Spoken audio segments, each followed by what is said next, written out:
Dear students, today we are going to read about our circulatory system, जिसको कि हम लोग परिसंचरण तंत्र कहते हैं।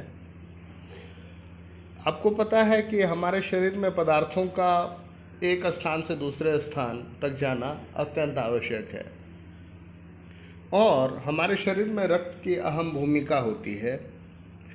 सबसे पहले हम ये बात करेंगे कि रक्त क्या क्या कार्य करती है।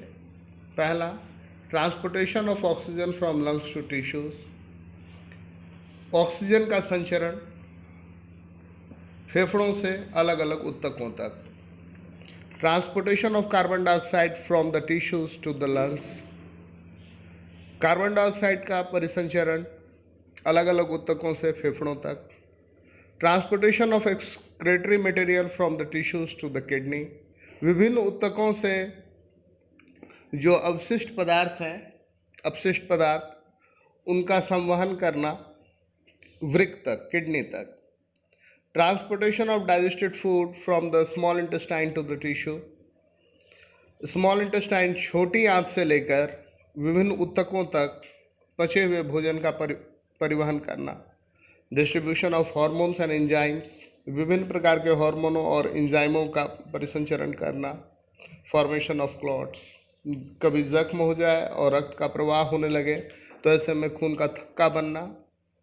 Distribution of heat and temperature control, रक्त शरीर के तापमान को भी नियंत्रित करती है। Prevention of infection and wound healing, जख्मों का भरना और विभिन्न प्रकार के बाहरी अवयवों से शरीर की सुरक्षा करना। आपको पता है कि शरीर में रक्त के विभिन्न प्रकार के कण होते हैं, जैसे कि WBC, RBC और प्लेटलेट्स, और रक्त का तरल भाग जिसे प्लाज्मा कहते हैं। ये रक्त जो बहती है ये धमनियों में और शिराओं में, इनके माध्यम से रक्त का प्रवाह होता है और साथ में केशिका रचना भी होती है जिसे कैपिलरीज कहते हैं। यहाँ हम शिराओं और धमनियों, वेन्स और आर्टरीज में अंतर पढ़ेंगे। शिरा, ये अंगों, ऊतकों से रक्त को हृदय की ओर ले जाती है। धमनियों में ये रक्त को हृदय से अंगों की ओर ले जाती है। इनकी गुहा चौड़ी होती है, इनकी गुहा शंकरी होती है। शिराओं की दीवार पतली व लोचदार होती है। धमनियों की दीवार मोटी, लचीली व पेशीय होती है। ये प्रायः अंगों में बाहर की ओर स्थित होती हैं। वेन्स आपको सुपरफिशियल होती हैं, ये बाहर से भी नजर आ जाएंगी। आर्टरीज डीप सिचुएटेड होती हैं, अंगों के अंदर होती हैं। शिराओं में बहते हुए रक्त का रंग गहरे लाल या नीले बैगनी रंग का होता है, अशुद्ध डीऑक्सीजनेटेड ब्लड होते हैं। धमनियों में रक्त का रंग गुलाबी या लाल होता है। शिराओं में कपाट पाए जाते हैं, बैकफ्लो नहीं हो। धमनियों में कपाट नहीं पाए जाते हैं। रुधिर के बहने की गति धीमी होती है और धमनियों में रुधिर अत्यधिक दबाव व तेजी के साथ बहता है। इनकी दीवारें पतली होती हैं जिसके कारण पिचक जाती हैं, दीवारें मोटी होती हैं जिनके कारण पिचकती नहीं हैं। तो यहाँ पर हमने शिराओं और धमनियों में अंतर देखा। इसके अलावा जो कैपिलरीज होती हैं उनका काम होता है, उनका जो डायमीटर, व्यास होता है वो एक RBC के बराबर का होता है और वो गैसियस डिफ्यूजन, गैसों के आदान प्रदान में मदद करती हैं। तो इस प्रकार से हमने शिराओं, धमनियों और कैपिलरीज के बारे में जाना। यहाँ पर हृदय का चित्र दिखाया गया है। जो शरीर से में अशुद्ध रक्त है वह हमारे हृदय के राइट आर्टरियम में आता है, जिसे आलिंद कहते हैं। दाएं आलिंद से यह दाएं निलय में जाता है। दाएं निलय से पल्मोनरी आर्टरी की मदद से यह फेफड़ों में जाता है। फेफड़ों में ऑक्सीजन इन पे डिपॉजिट किए जाते हैं और कार्बन डाइऑक्साइड निकाल लिया जाता है। उसके बाद ये लेफ्ट एट्रियम में आते हैं, यानी बाएं आलिंद में आते हैं, वहाँ से बाएं निलय में जाते हैं और फिर वहाँ से संपूर्ण शरीर में जाते हैं।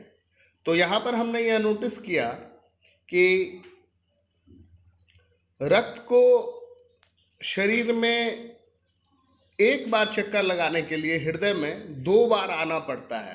पहले तो वो पूरे बॉडी से कलेक्ट होकर के हार्ट में आता है, वहाँ से लंग्स में जाता है, लंग्स से फिर वापस हार्ट में आता है और तब फिर पूरे बॉडी में पंप होता रहता है। यहाँ पर आपने यह भी देखा कि राइट ऑरिकल और राइट वेंट्रिकल के बीच में एक वाल्व है, ताकि ये जो मूवमेंट होता है, हार्ट का कॉन्ट्रैक्शन होता है, आपको पता है कि आपका हार्ट जो है फिस्ट शेप का है, आपके चेस्ट कैविटी में लेफ्ट सिचुएटेड होता है, आपके 2 फेफड़े हैं, तो लेफ्ट फेफड़ा जो होता है उसका साइज थोड़ा सा छोटा होता है। क्यों? क्योंकि उसके नीचे हार्ट होता है।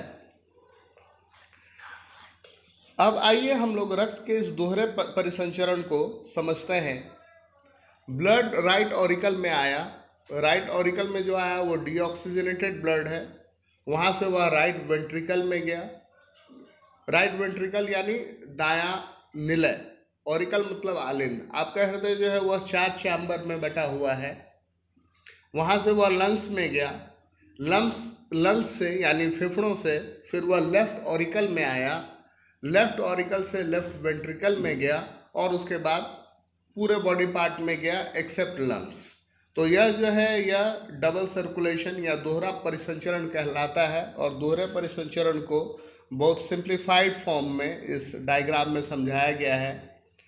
मैं आपको और कुछ डिस्कस कर दूं कि हमारे ब्लड जो है वो 4 ग्रुप के हैं, ए बी और ओ।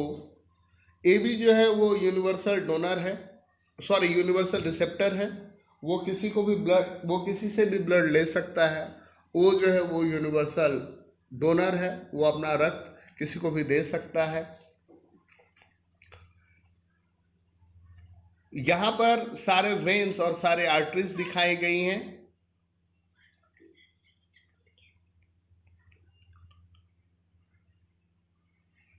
इस डायग्राम में हार्ट को काटा गया है और आपको दिखाया जा रहा है कि ट्राइस्कोपिड वाल्व कहाँ होता है, बाइस्कोपिड वाल्व कहाँ होते हैं।